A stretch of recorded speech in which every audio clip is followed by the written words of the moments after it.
सिंधु सभ्यता का डॉट से, जैसा कि आपको पढ़ाया जाता है, बताया जा रहा है कि तो सिंधु सभ्यता के मोहरों के बारे में हम कभी नहीं जान सकते, उसके अक्षरों के बारे में कभी नहीं जान सकते, लेकिन यह तथ्य सही नहीं है। एक तत्ववेत्ता को सिंधु सभ्यता की मोहरों को समझना बिल्कुल आसान है, क्योंकि अंतर्विज्ञान को प्रतीकों के सहारे उन्होंने अभिव्यक्त किया था। बहुत सारे मोहर मिले हैं, चौकोर, आयताकार और कुछ वृत्ताकार। जो वृत्ताकार मोहर मिले हैं उसमें डॉट मोहर बहुत मायने रखती, ज़्यादा महत्वपूर्ण है। वृत्ताकार वृत्त में डॉट बने हुए हैं और डॉट के माध्यम से अंतर्विज्ञान की सर्वोच्च स्थिति को व्यक्त करने के लिए कोशिश किया गया। अंतर्विज्ञान में रुचि रखने वाले वृत्ति के विभाजन के बारे में जानकारी होनी चाहिए। वृत्तियां 5 हैं और उसका भी विभाजन है। वृत्ति 8 है, प्रवृत्ति और मनोवृत्ति। 5 प्रवृत्तियां और 3 मनोवृत्तियां। जब सातों वृत्तियां आकाश को केंद्रीय विषय के रूप में स्वीकार कर लेती है, महत्वाकांक्षा, भोग, विचार, संकल्प, स्मृति, मन, बुद्धि आकाश उन्मुख हो जाती हैं, तो व्यक्ति तत्ववेत्ता बन जाता है। आकाश महत्वपूर्ण विषय हो जाता है। आकाश जो अखंडता की अनुभूति है वह व्यक्त हो जाता है और उसी की अभिव्यक्ति विभिन्न तरीकों से करना मनो लक्ष्य हो जाता है तत्ववेत्ताओं का, उसी विषय प्रतीक के रूप में। तो आप जो वृत्ति की अभिव्यक्ति देख रहे हैं वर्तमान में सिंधु सभ्यता के मोहर के बारे में, इस मोहर में 2 ग्रुप है, एक एकल डॉट का और दूसरा समूह के रूप में।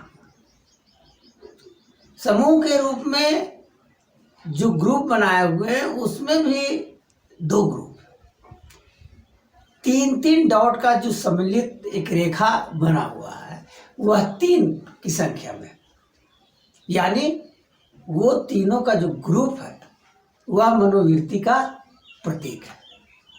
मनोवृत्ति, स्मृति, मन और बुद्धि।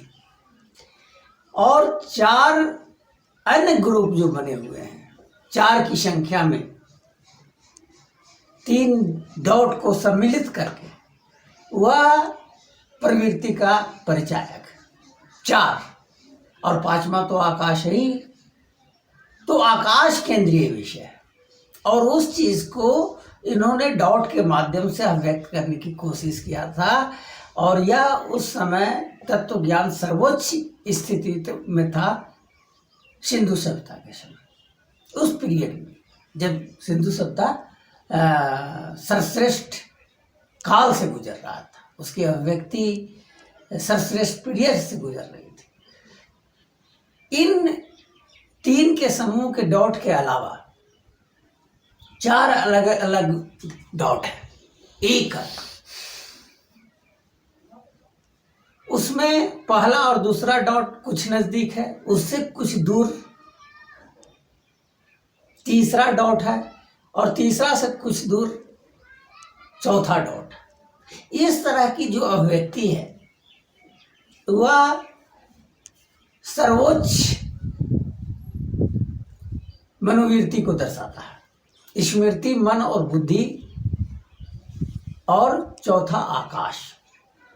जब मनोवृत्ति का विषय आकाश हो जाता है, केंद्रीय विषय आकाश होता है, तो वह सम्यक मनोवृत्ति हो जाता है। स्मृति, मन और बुद्धि मनोवृत्ति है और जब यह तीनों मनोवृत्तियां आकाश उन्मुख हो जाती है तब वह सम्यक मनोवृत्ति हो जाता है। और इस तरह प्राचीन काल में दूसरी सभ्यताओं में डाउट के माध्यम से अंतर्विज्ञान को अभिव्यक्त करने की कोशिश किया गया था। जैसे भीमबेटका का सर्वश्रेष्ठ अंतर्विज्ञान का विभाजित अंतर्विज्ञान को अभिव्यक्ति करने का जो सर्वश्रेष्ठ ये जो तरीका है उसे मेसोपोटामिया से लेकर करके और भीमबेटका सारे अन्य सब प्राचीन सभ्यताओं में हमें देखने को मिलता है। इस तरह से यह जो बटन नुमा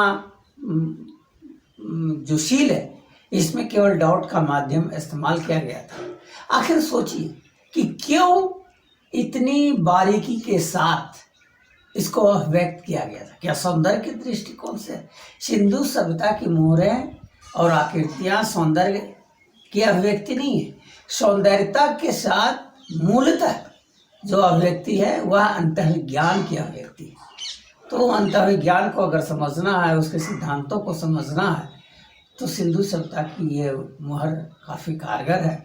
और दूसरी बात कि एक अंतर्विज्ञान के लिए आनंद से भर देता है ये मोहरें, और जिसे अंतर्विज्ञान में रुचि नहीं है उनके लिए यह एक सामान्य आकृति है, एक सामान्य मुहर है जिसका कोई मूल्य नहीं रखता है।